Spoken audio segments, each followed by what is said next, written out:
Ji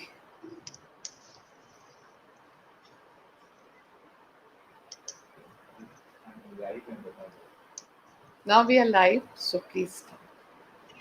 Buenos dias, good morning. I welcome you all to the celebrations of 150th birth anniversary of Mahatma Gandhi ji. 2nd October, the birth anniversary of Mahatma Gandhi is also celebrated as the United Nations International Day of Non-Violence. To honor the great leader and to remind ourselves of the great values he held dear during his lifetime, the Embassy of India in Bogota has been organizing Gandhi Jayanti, the birth anniversary of Gandhiji, every year with friends and international community in Colombia and Ecuador and the Indian diaspora. This year too, we have gathered to celebrate the life and message of Gandhiji and propagate his vision that remain as strong and as relevant in the current times. I'm happy that all of you have been able to join us for this event today. We have among us Ms. Shobhana Radhakrishna, who is making before us a narrative presentation of the life and times and philosophy of Mahatma Gandhi, his ethical leadership, moral and spiritual life, his unique practices of wellness of body, mind and soul, and the environmental credo through Gandhi Katha. Dr. Shobhana Radhakrishnan is an acclaimed international speaker on the philosophy of Mahatma Gandhi. She is the founder of the Scope Gandhian Forum for Ethical Corporate Governance in India. She has chalked out a different way of spreading Gandhian ideology by holding Gandhi Katha, a narrative of Gandhi's life based on the popularity of the Indian oral tradition in different parts of the country and abroad. Brought up in Mahatma Gandhi Sevagram Ashram in Wardha, Radhakrishna has cultivated a strong ideological connect with Gandhi's ideals since childhood. She has established many organizations to work for Sarvodaya, Gram Swaraj, and constructive programs inspired by the vision of Mahatma Gandhi. As part of the worldwide celebrations of 150th birth anniversary celebrations of Mahatma Gandhi since October 2018, she has visited and given 228 lectures and Gandhi Katha in 32 countries organized by Indian missions, and in another 94 countries live streamed her Gandhi Katha organized by the respective Indian missions till October 2020, and which was facilitated by the Ministry of External Affairs and the Ministry of Culture, Government of India. This has been of high relevance in the culmination of the 150th birth anniversary of Mahatma Gandhi. Gandhi Katha is an activity approved by the National Committee headed by the President of India and the Executive Committee headed by the Prime Minister to celebrate the Gandhi at 150 programs nationally and internationally. She has presented Gandhi Katha at the Up Rashtrapati Bhavan and various Raj Bhavans and Raj Nivas and other cultural institutions. The Katha format is ingrained in the Indian culture, and it conveys messages by way of storytelling with narration and music. Gandhi Katha draws upon the timeless wisdom and the sublime truths of the Upanishad and presents them as a practical technique of living, becoming a source of inspiration to generations of people seeking perfection. Gandhi Katha attempts to provide some principles, ideas, and alternatives that can help us in our quest for greater substance in life, addresses the pressing challenges of our time, and provides lessons for personal growth and transformation.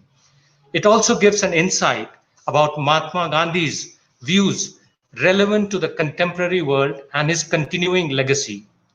The Katha also narrates the learning from Mahatma Gandhi's practices of wellness of body, mind, and spirit for coping up and staying safe physically, mentally, emotionally, and spiritually during the COVID-19 pandemic. The audiences are introduced to Mahatma Gandhi's tremendous contribution in public health, nature cure, Ayurveda, and yoga. With this, let me invite Ms. Shobha Radhakrishnan to enlighten us with her narration of lifetimes and message of Mahatma Gandhi. Thank you.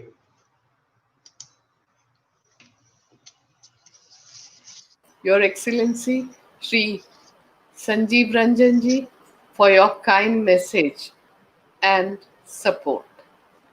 Namaskar and welcome to the Gandhi Katha, story of Mahatma Gandhi narrated by me during the commemoration of the 150th birth anniversary of Mahatma Gandhi, which incidentally is also the 150th birth anniversary of Kasturba Gandhi, his wife.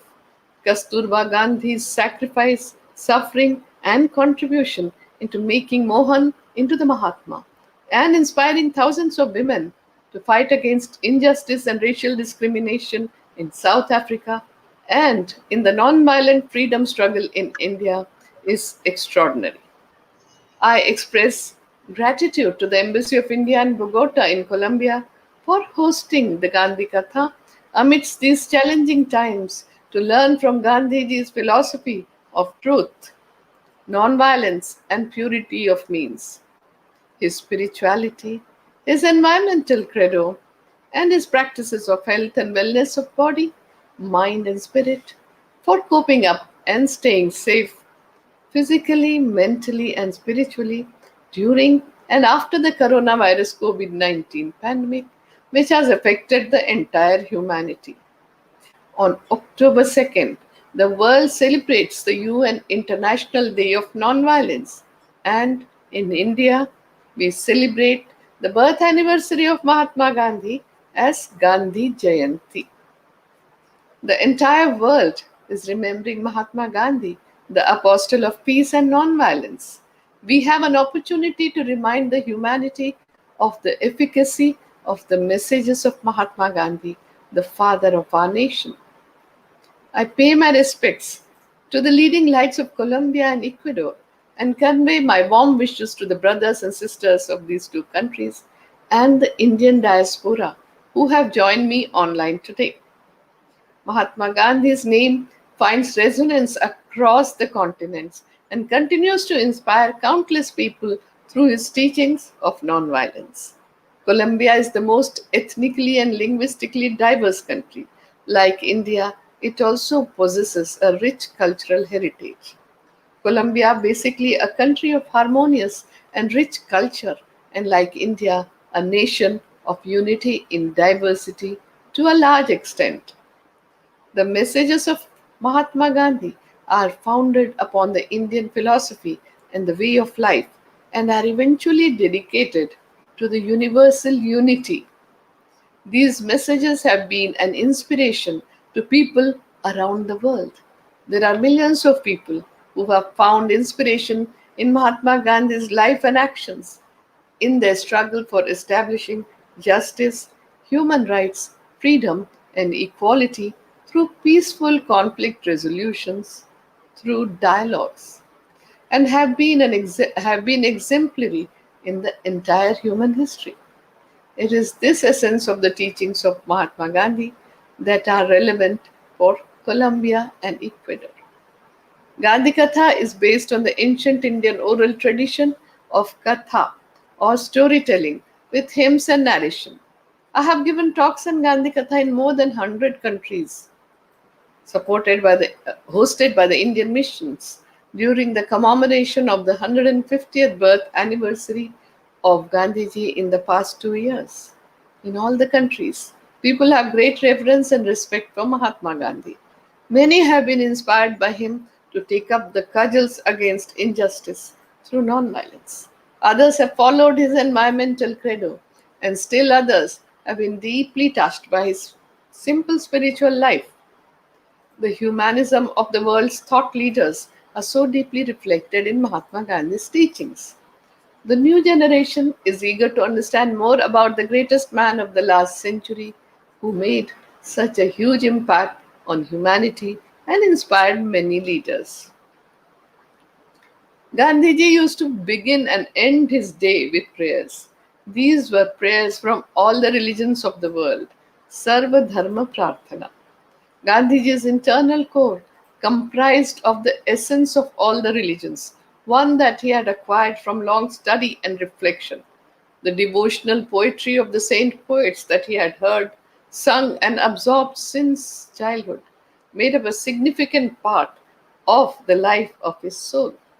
He said that ultimately all the religions point to the same truth of compassion, love, forgiveness, and tolerance, and that everyone must study the essence of all the religions in an attitude of perfect reverence and must have friendship and respect for the practitioners of different religions and diverse cultures.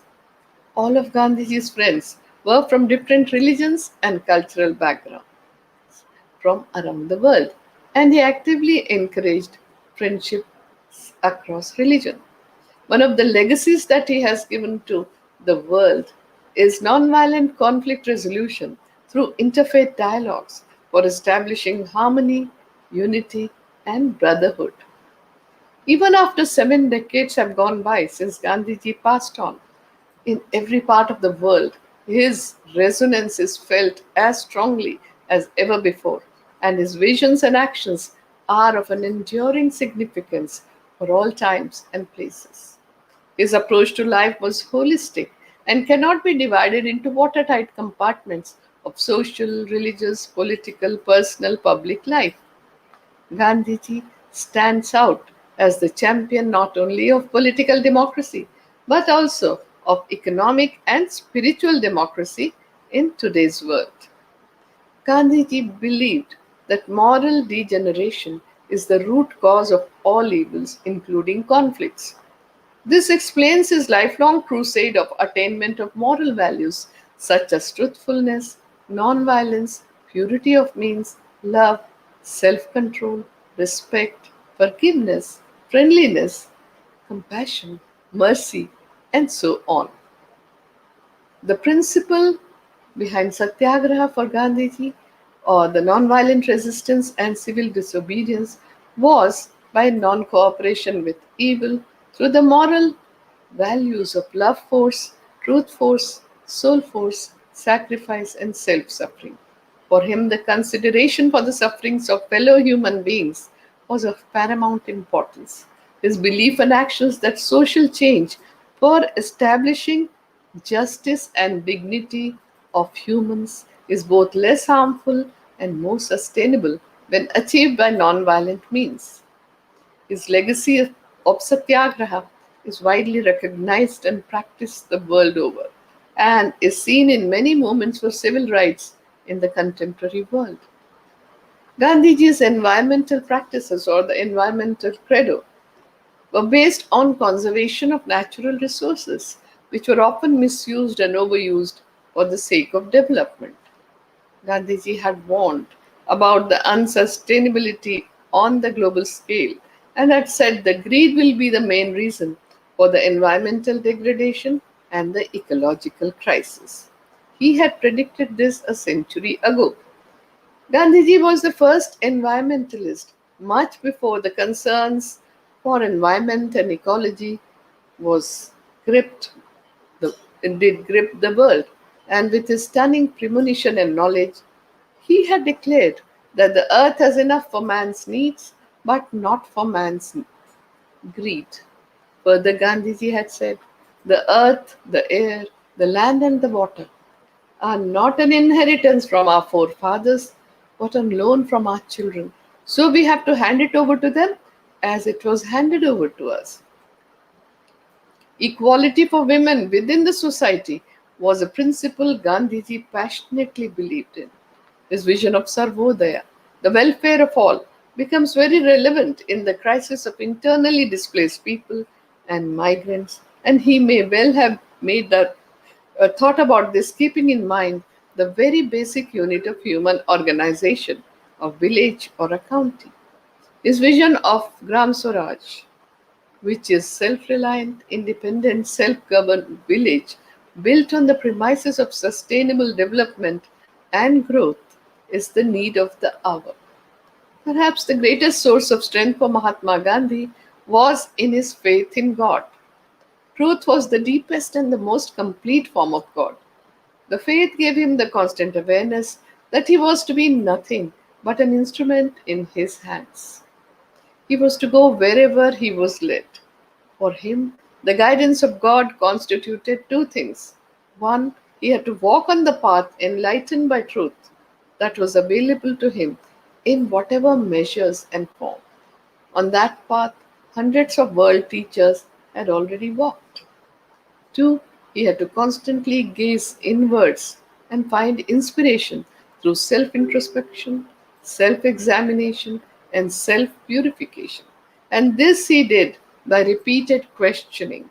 And that question was, Ko aham, who am I? What am I? And what is the real purpose of my life? This question has been asked in our ancient Indian civilization since the past 5,000 years. The answer came to Gandhiji as he heard the inner voice that the real purpose of life was to serve others. The deeper the faith, the greater was the endeavor for Mahatma Gandhi. He said, Truth is God, Satya hi Parmeshwar hai. Faith in truth led Mahatma Gandhi to two other realizations. If God is omnipresent, then truth is omnipresent too. If each human being were an aspect of God, then each person is capable of truth, of being good, and doing good to others. The second realization was that in spite of all the upheavals in the history of humankind, humanity will only progress in an auspicious direction because truth, that is God, is only interested in the welfare of its creation. His endeavor throughout his life was devoted to the search of that element of truth, to awaken it and to nurture it. This is why he could feel oneness with everyone. For most of us, this realization does not set in easily. But because of this understanding of oneness, Gandhiji had no enemies. He did not want to settle scores with anyone, and he did not want to take any revenge. He merely wanted to extend his love, respect, and compassion to everyone. That was his trait. He respected individuals as individuals without attaching labels, and that was another trait that we see in him. He used to remain ever vigilant and had perfect control over sleep and used to work for 18 to 20 hours a day, not for selflessly, without any position or any power.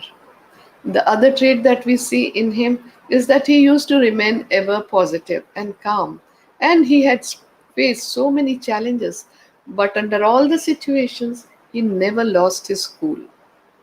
And these traits are something which we can learn from.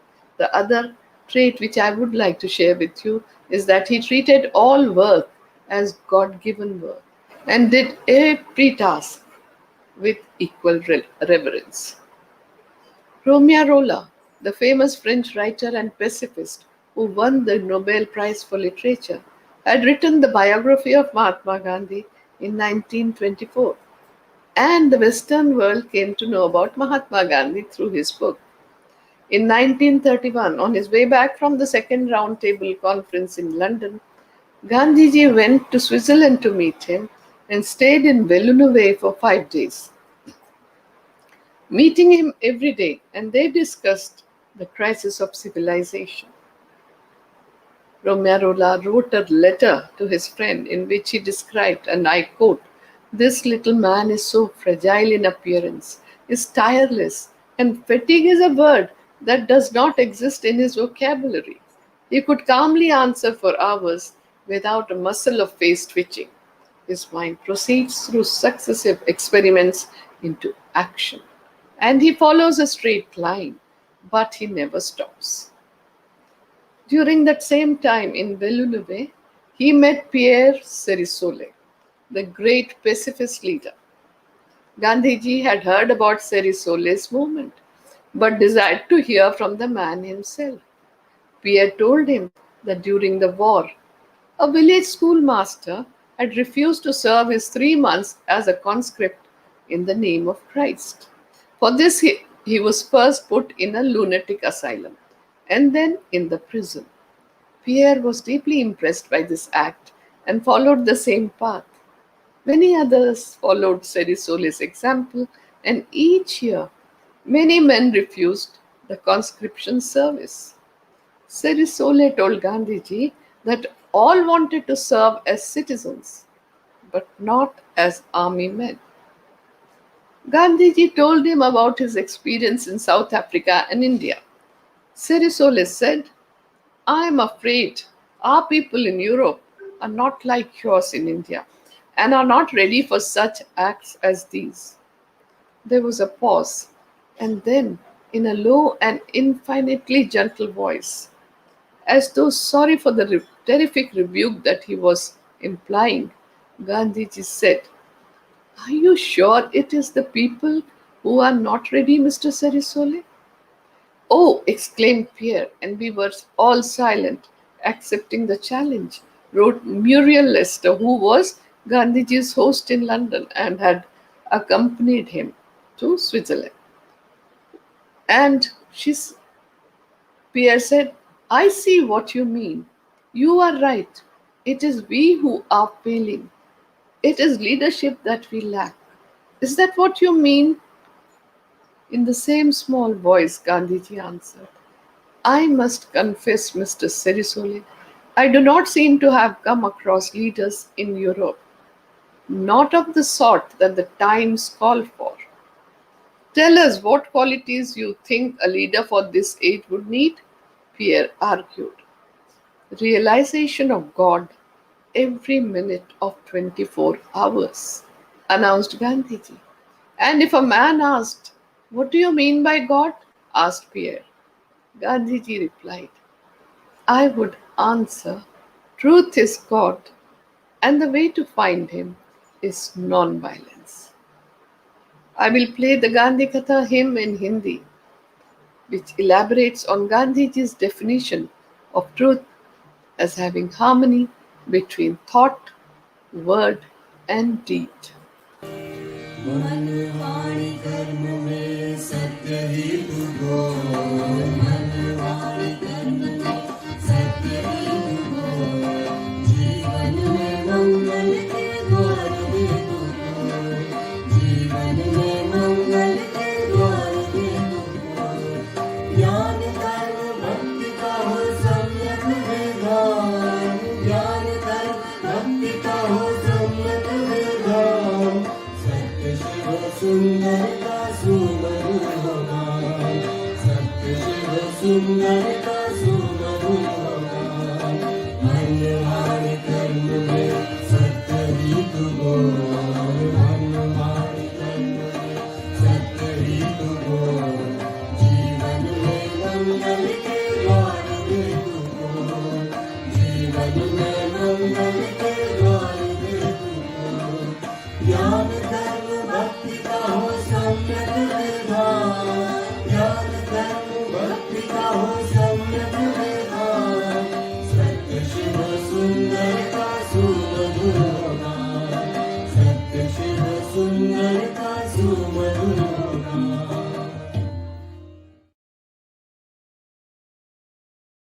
Gandhiji realized that untruth, injustice, oppression, and tyranny last only as long as their victims accept them. The moment one learns to say no to untruth and injustice, their edifice collapses immediately. This was true for the political, the economic, and the social order. Mahatma Gandhi is the greatest apostle of peace the world has seen in the recent past.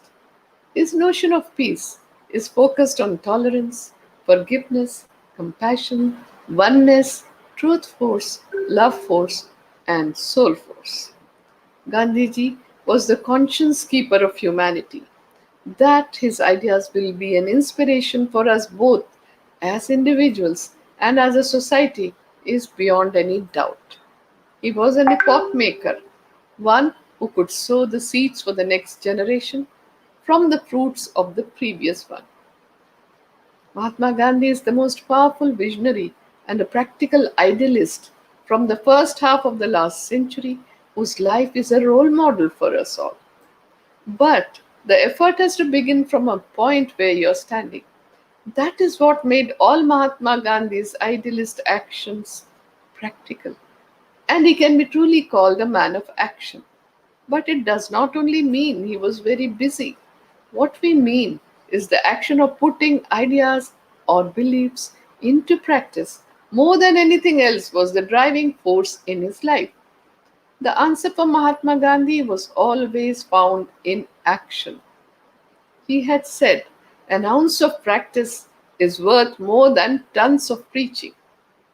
Mahatma Gandhi has made significant and seminal contributions that span across such disciplines as environment, economics, spirituality, conflict resolution, international peace, civil rights, education, society, politics, and much more. At that time, the most harmful and destructive impact on the world was that of imperialism, violence, war, materialism, and the greed for controlling the world. In my opinion, Mahatma Gandhi's life left the most powerful and strong imprint on the humanity of the world. He had said, my life is my message. John Haynes Holmes was a pacifist, an anti war activist, and the founder of American Civil Liberties Union. He had met Gandhiji in London in 1931 and later in Delhi in 1947. He found Mahatma Gandhi's presence, those bright eyes shining through his spectacles, his voice so clear and yet so gentle, his whole presence so simple and yet so strong. He said, and I quote, I believe that he is unquestionably the greatest man living in the world today. When I think of Gandhi, I think of Jesus Christ. I will play the Gandhi Katha Dhun in Hindi about Gandhiji's philosophy of truth, non-violence, purity of means that combine together in the form of Satyagraha.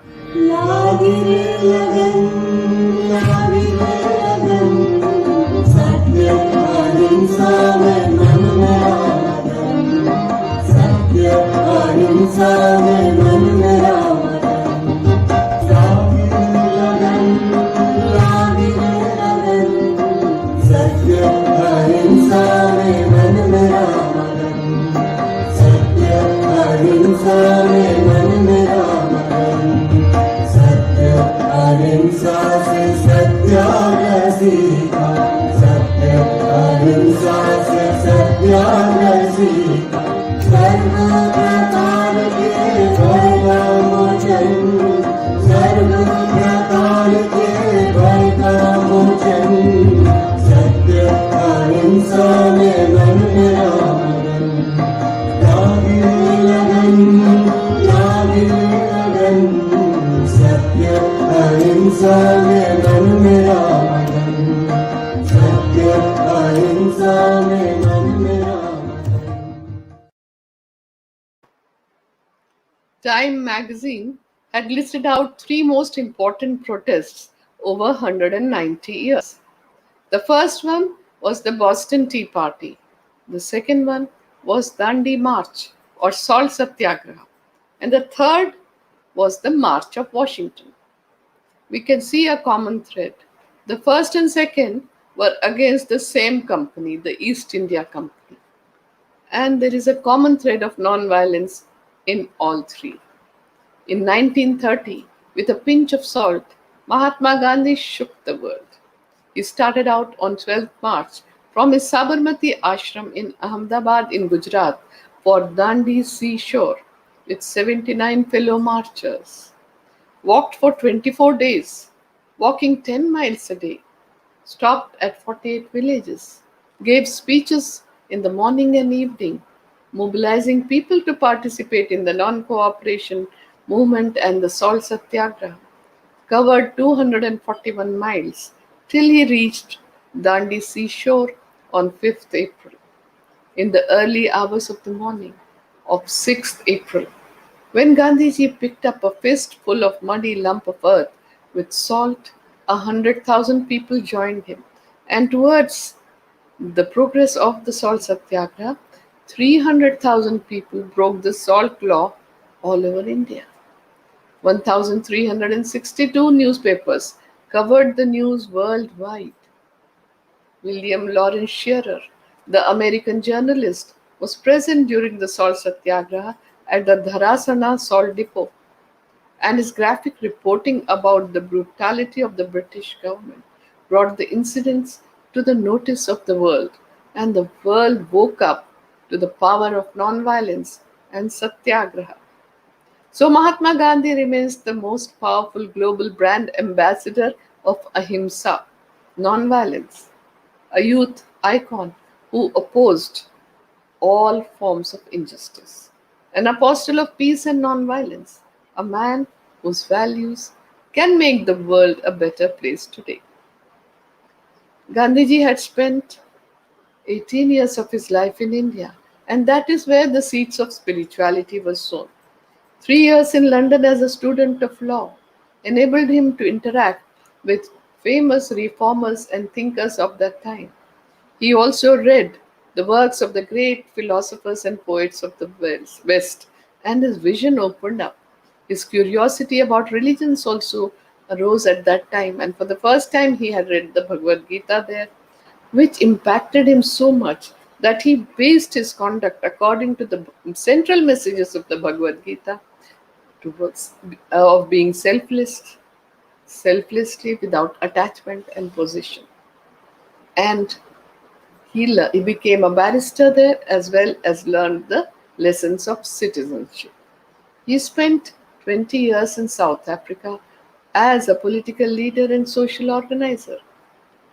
In 1904, in South Africa, after reading John Ruskin's book Unto This Last, Barrister Mohandas Gandhi transformed his life and started leading a community life of self control, voluntary poverty, bread labor, and sarvodaya, welfare of all.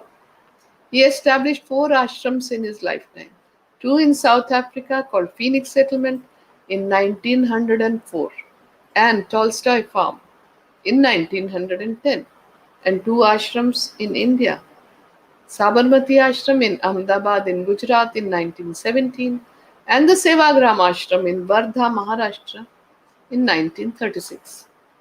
It is here that Kasturba Gandhi and Mahatma Gandhi, along with the ashram community, lived in poverty like the common villagers of India. This was his ideal of a non-violent face-to-face society for Sarvodaya, the welfare of all, and carrying out constructive programs, which is his second gift to humanity, the first gift being Satyagraha. Gandhiji's ashrams were unlike the other ashrams that we see in these days. They had a mingling of political and spiritual aims. It was a practical laboratory for transforming ordinary men and women into extraordinary seekers and satyagrahis, for offering the highest sacrifice of their lives in the nonviolent freedom struggle on one hand, and to get involved in constructive programs to serve the poorest of the poor, to establish their self-respect and dignity. It is These are also the places where he practiced self-reliance or swavalamban, swachhata or cleanliness, seva or service to humanity, for realizing his vision of village republic or Gram Swaraj. I'm happy to inform you that I was born in his last ashram in Sevagram. My father was inspired by Gandhiji since his childhood and joined the non-violent freedom struggle in India and lived in the Sevagram ashram. Even after Gandhiji passed on in 1948, for the next 5 decades, my parents and all of us continued to walk on the path that Gandhiji has not only shown to our family but to humanity. The life and thoughts of Mahatma Gandhi are intertwined and inseparable. His politics was imbued with his spiritual experiments, and his spirituality was tempered by his vision of a non-violent society, and his constructive work was integral to his politics. The unique practices of Mahatma Gandhi, his control of palate, his fasts, his spinning, his silence, and his prayers gave him the internal strength and were as much a part of his politics as of his spiritual life. These practices and experiments were sustained and nurtured by the ashram community he had founded. The ashram community, through its own practices, affirmed, modified, and validated Mahatma Gandhi's ideals and practices and continues to do so even till today. This shows the relevance of his practices. Gandhiji carried out all his experiments in health and wellness in the ashrams through nature cure, diet control, fasting, hydrotherapy, sunbath, mud packs, and observing silence for one whole day. Our friend and the British Quaker, Sir Horace Alexander, stayed in Gandhiji's ashrams for several months, and he noticed that the ashram bell used to ring 56 times in the daytime. He said, and I quote, Gandhi had a wonderful courtesy and punctuality. I was to learn quickly that he was the slave of watch. He had more to do in every 24 hours than almost any other man. So he had learned how to pack the most into every minute. Yet he never gave the impression of being hurried and impatient. And this is the lesson one needs to learn from Gandhiji of punctuality, promptness, and discipline. Gandhiji has given three gifts to humanity. The first one is Satyagraha, the second one is constructive program, and the third one, about which people do not know, are the Ekadasha Vrata or the 11 observances, which were a set of 11 rules for the ashram community for spiritual progress and voluntary self control. And the principle behind these Ekadasha Vrata was to do unto others what you want others to do unto you. Ivan Illich, the Croatian Austrian philosopher, had come to Sevagram Ashram in 1978 and stayed there for a week. Every day he used to sit in Bapu Kuti, and for a long time he spent time in silence and said, and I quote, this hut of Mahatma Gandhi demonstrates to the world how the dignity of the common man can be brought up. It is also a symbol of happiness which we can derive from practicing the principles of simplicity, service, and truthfulness. Now I will play the Gandhi Katha dhun, which explains Gandhiji's philosophy of truth is God. Satya hi Parmeshwar hai.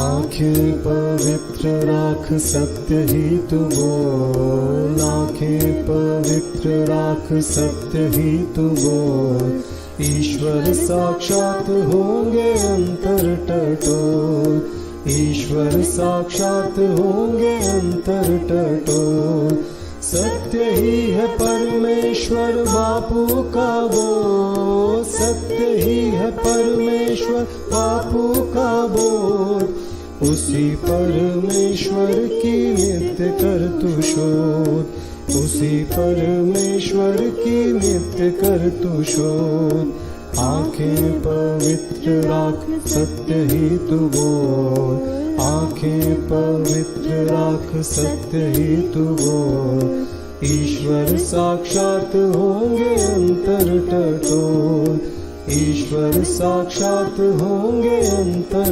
टटोल, ईश्वर साक्षात होंगे अंतर टटोल.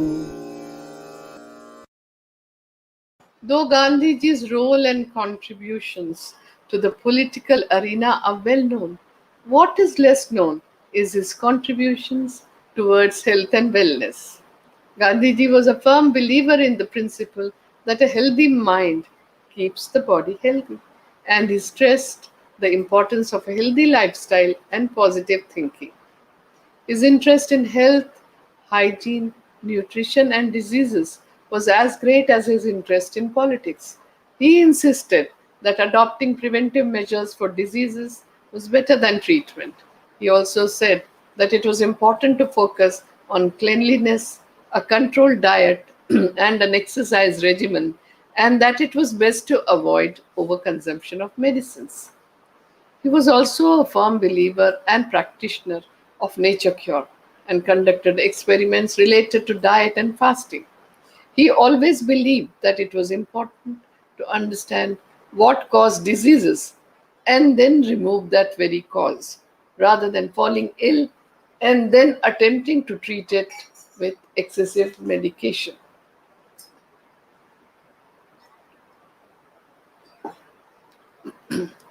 Gandhiji was essentially a man of science. Pardon me. He approached problems in a scientific manner.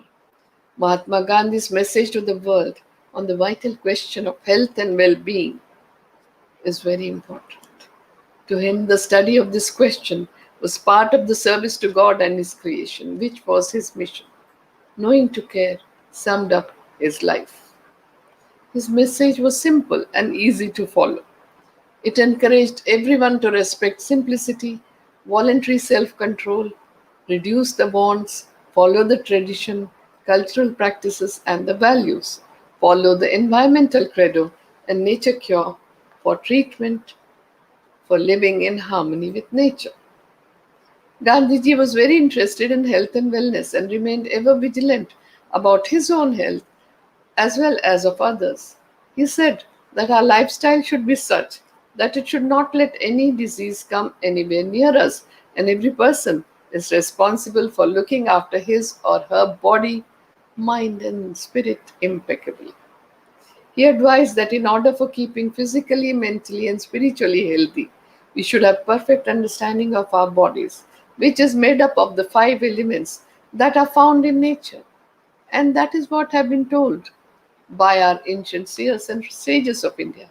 And these five elements are air, water, fire, earth, and space. For the wellness of our bodies, the balance and harmony between all these five elements is necessary. For Gandhiji, the outside universe was but a reflection of the inside universe. He repeated time and again that the universe is compressed in the atom. There is not one law for the atom and another for the universe. It was based on his actual spiritual experience that gave him the conviction that the moral principles have no meaning unless they can be made to serve as the guide of conduct in the daily affairs of man. The Sanskrit proverb Yatha Pinde Tatha Brahmande says, you are the universe within the universe. As with the self, so is the universe. What is going on within you is same as what is going on in the universe.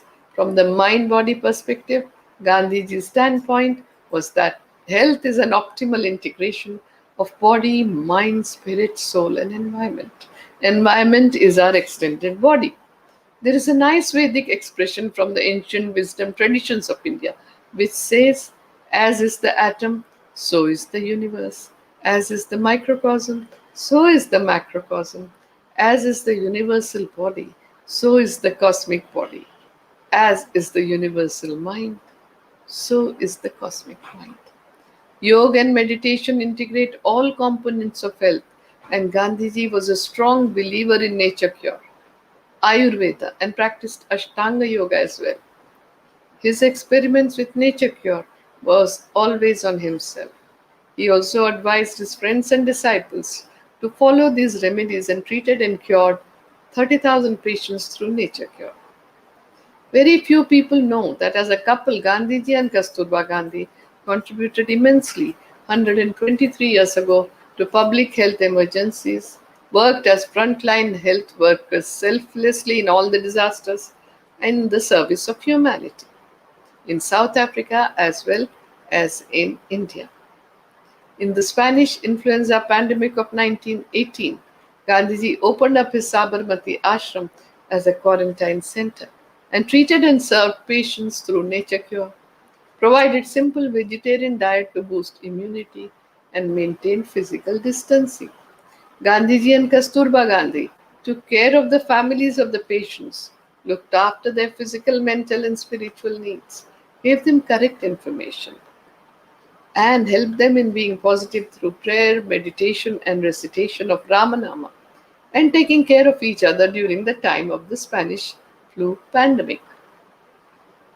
Gandhiji had said on 10th November 1918, our ancestors could build such tough bodies in the past, but today we are reduced to a state of miserable weakness and are easily infected by noxious germs moving about in the air. There is one and only one really effective way by which we can save ourselves from them even in our present broken state of health. That way is the way of self restraint or of imposing a limit on our acts, desires, and wants. In August 1942, Gandhiji wrote the book Key to Health, in which he wrote that anyone who observes the rules of health mentioned in this book will find that he has got in it a real key to unlock the gates leading him to health.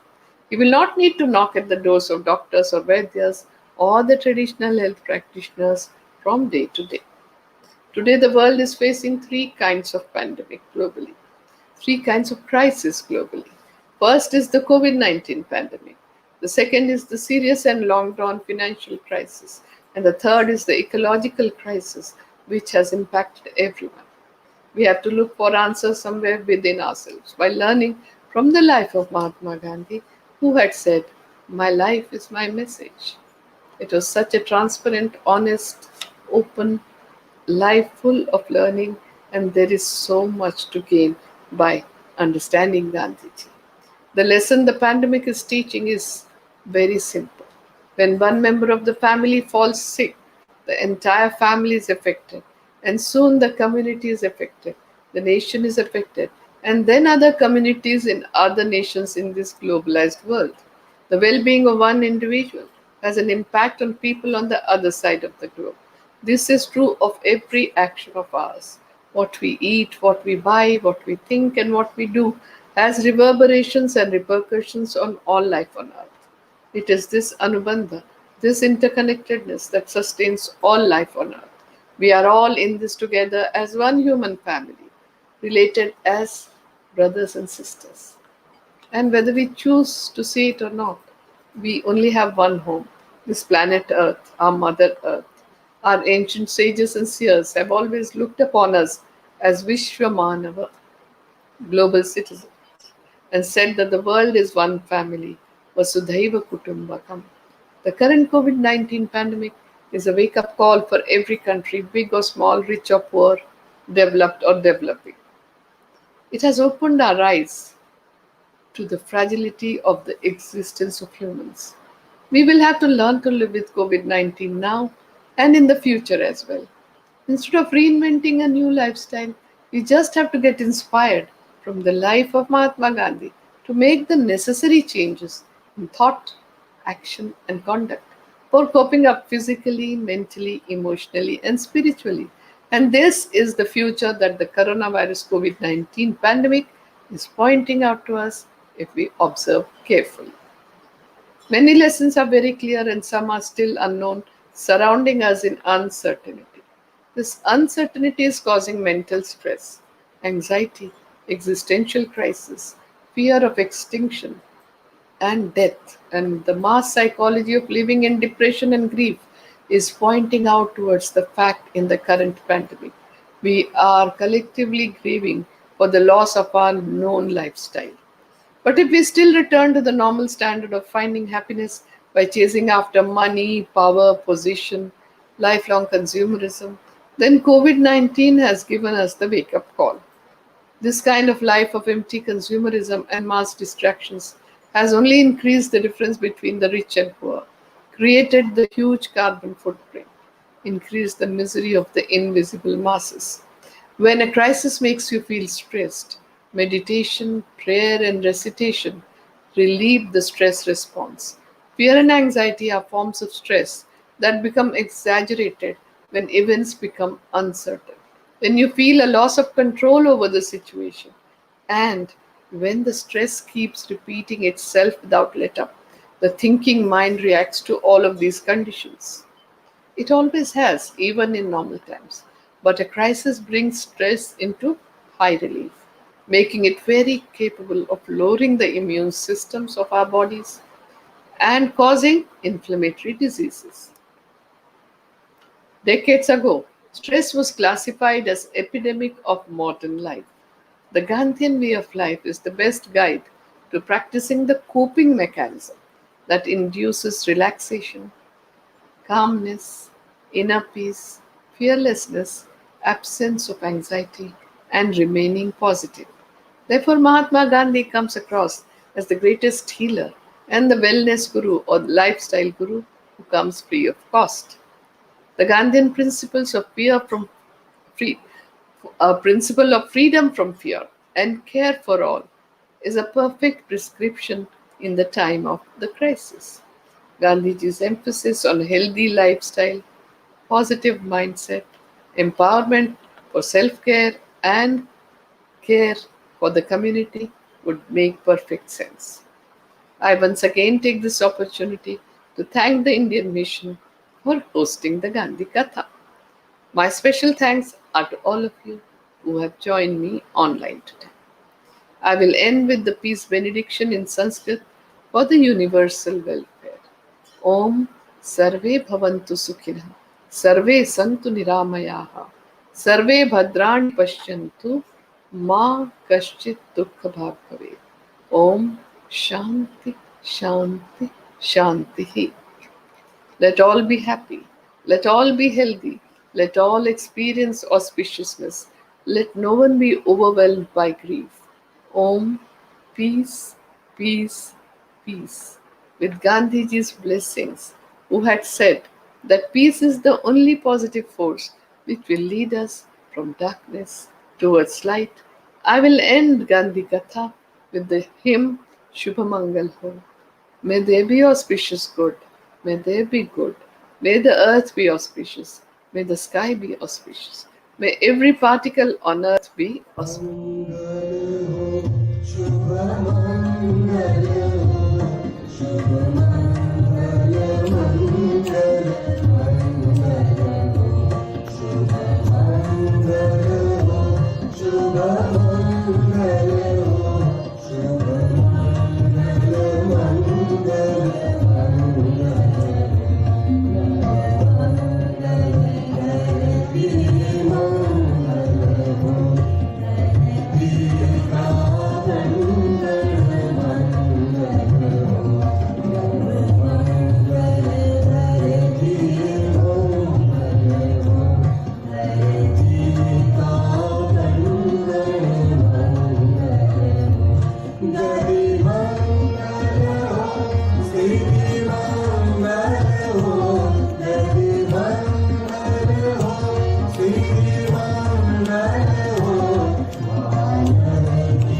I would like to thank Ms. Shobhana Radhakrishna for illuminating us with an engaging narration of life and times of Mahatma Gandhi.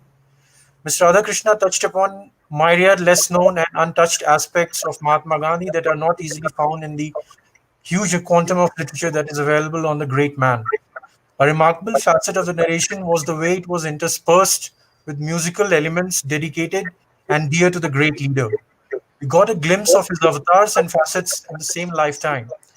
For this, I would like to thank Ambassador, His Excellency Mr. Sanjeev Ranjan, for gracing the occasion. And I would like to extend my sincerest gratitude to Ms. Radhakrishna and her team for collaborating with the Embassy of India in Bogota to pay tributes to Mahatma Gandhi on the occasion of celebrating 150 years of the great man. Thank you once again. Namaskar, and thank you, Ambassador, for all your support and for being there for